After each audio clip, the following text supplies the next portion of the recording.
আমরা এতটাই সোশ্যাল মিডিয়ায় অ্যাডিক্টেড হয়ে গেছি যে একবেলা যদি আমাদের থেকে সোশ্যাল মিডিয়াটাকে কেড়ে নেওয়া হয় তাহলে যেন দিনটাই বোরিং হয়ে যায়। কালকে সন্ধ্যের পর থেকে হঠাৎ করে দেখি হোয়াটসঅ্যাপ ঠিকভাবে কাজ করছে না। কাউকে ফটো পাঠালে সেই ফটো ঠিকভাবে সেন্ড হচ্ছে না, বা কেউ যদি ফটো পাঠায় সেটা ডাউনলোড হচ্ছে না, কোনো ভয়েস মেসেজ আসলে প্লে হচ্ছে না।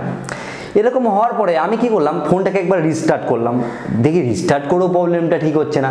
তখন আমি ভাবলাম মনে হয় এটা কোনো নেটওয়ার্ক প্রবলেম, যার জন্য আমি কি করলাম, একজনের থেকে হটস্পট নিলাম। তারপরেও দেখি এই প্রবলেমটা ঠিক হচ্ছে না। তারপরে আমি নানা জায়গায় সার্চ করে দেখতে পেলাম যে হোয়াটসঅ্যাপের সার্ভারে প্রবলেম চলছে। এটা যে শুধু হোয়াটসঅ্যাপের সার্ভারে প্রবলেম চলছে তা নয়, ফেসবুক তারপরে ইনস্টাগ্রাম তাতেও কিন্তু এই সেম প্রবলেম চলছে। তো হঠাৎ করে এই কারণের দরুন কিন্তু সোশ্যাল মিডিয়া একটা উতলা একটা ভাব চলেছে, সবাই চারিদিকে পোস্ট কি হয়েছে না হয়েছে, কেউ বলছে ফোন খারাপ হয়ে গেছে। অ্যাকচুয়ালি ব্যাপারটা কি সেটা নিয়ে আজকে এই ভিডিওটা আপনাদেরকে আমি নিয়ে এলাম, আপনাদেরকে জানাবো বলে। হয়তো একটু লেট হয়ে গেল ভিডিওটা, তবু ভিডিওটা দেখুন, কিছু তথ্য হয়তো এখান থেকে আপনারা জানতে পারবেন। তো বন্ধুরা, এই যে হোয়াটসঅ্যাপে এই যে প্রবলেমটা হয়েছে এটা হচ্ছে একটা সার্ভার প্রবলেম। কারণ দেখুন, এই যে হোয়াটসঅ্যাপ, ফেসবুক, ইনস্টাগ্রাম, এই যে এগুলো যে আমরা সোশ্যাল মিডিয়া ইউজ করি, এগুলো কিন্তু একটা সার্ভারের মাধ্যমে কন্ট্রোল হয়। তো যেই জিনিসের সার্ভার সেটার আলাদা আলাদা, দেখা গেলো হোয়াটসঅ্যাপের একটা আলাদা সার্ভার আছে, ইনস্টাগ্রামের আলাদা আছে, ফেসবুকে আলাদা আছে, সেগুলো এক এক জায়গায় স্টোর করা আছে। এবার সেই সার্ভারে যদি কোনো কাজ চলে সেই ক্ষেত্রে কিন্তু আমাদের যে ব্যবহার করার সের মধ্যে এক্সপিরিয়েন্সটার মধ্যে সমস্যা আসতে পারে। কিন্তু দেখবেন হোয়াটসঅ্যাপে আমরা যখন কাউকে মেসেজ করছিলাম সেটা কিন্তু সেন্ড হচ্ছিল, কিন্তু ফটো মানে ডাউনলোড ইস্যু হচ্ছিল, মানে ডাটা যাচ্ছিল কিন্তু ডাটা ইউজারের কাছে পৌঁছানোর পরে সেটা ডাউনলোড হচ্ছিল না। তো এটা একটা সার্ভার ইস্যু, আপনারা বুঝতে পারছেন। সার্ভারের মাধ্যমে কিন্তু আমরা হোয়াটসঅ্যাপ হোক, ফেসবুক, এগুলো সার্ভারের মাধ্যমেই ব্যবহার করতে পারি। সার্ভার নিয়ে আমি একটা ভিডিও অনেকদিন আগে করেছিলাম, হয়তো অনেকে দেখেছেন, নাহলে আমি ভিডিও ডিসক্রিপশন বক্সে দিয়ে দেবো। তবে একটা ব্যাপার হচ্ছে, এই যে প্রবলেমটা হয়েছে এটা কিন্তু আজকে ঠিক হয়ে গেছে। তো শুধুমাত্র যে আমাদের ইন্ডিয়াতে বা বাংলাদেশ বা অন্য কান্ট্রিতে এই সমস্যাটা হয়েছে তা নয়, আরও বাইরের দেশের কান্ট্রিতেও কিন্তু এই সমস্যাটা হয়েছে, সবাই বুঝতে পেরেছে।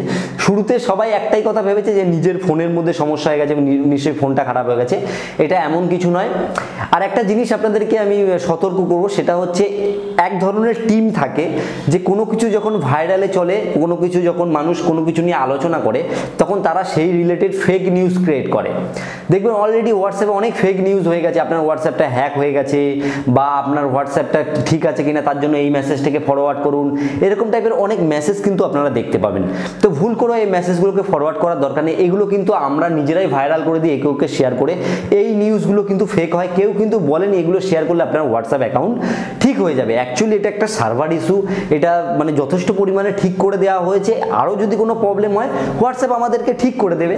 তো আশা করি ব্যাপারটা আপনারা বুঝতে পারছেন এটা কি প্রবলেম। তো আমরা তো মানে একদিনের মধ্যে কিন্তু বুঝে গেলাম যে মানে আমাদের থেকে সোশ্যাল মিডিয়া কেড়ে নিলে আমাদের কি অবস্থা হবে। আমরা একবেলা না খেয়ে থাকতে পারি, কিন্তু আমরা এইসব হোয়াটসঅ্যাপ, ফেসবুক ছাড়া থাকতে পারি না। তো আশা করি এই পুরো ব্যাপারটা আপনাদের কাছে ক্লিয়ার হয়ে গেছে। আর সার্ভার তো আমি বলেই দিলাম, একটা স্টোরেজ, একটা জায়গা যেখানের মাধ্যমে আমাদের ডেটা আদান প্রদান হয়।